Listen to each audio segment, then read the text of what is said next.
For me, I do not necessarily think that Ghana needs to be validated by any colonial master, whether it's through film or anything else, right?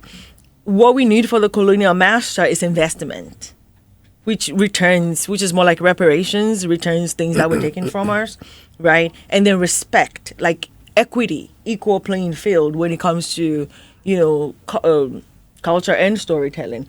But to set out to make a film that generates income for the year of return, with the year of return in mind, is what you're saying, right? Yeah. So essentially what I'm saying is that if there is an idea in a particular line, you have a very strong case to make to government, and the government is likely going to respond, because I've seen the amount of investments that they have done in promoting the year of return and beyond the year of return, and that if you walk that particular line, then what it means is that you can make a strong case that says, look, if I'm to do this, that is marketed to the 200 million plus people of African descent in diaspora, then what it means is that you can actually achieve what you're going to achieve. So whatever the to goals tell that kind of story, you want to understand what would appeal to that audience. Yes. Right now, we have the African American audience is split into two. You have African Americans, and then you have Ados. Ados are American descendants of slaves. They don't care about what's going on down here. The people who are returning are the ones who want to trace their roots, and they are not interested in any slave narratives or any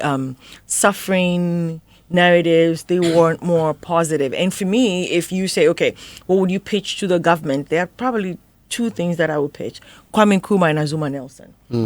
They are very commercial. Those topics are very commercial. All right. And it does talk about the strength of the African. It takes pride in the history.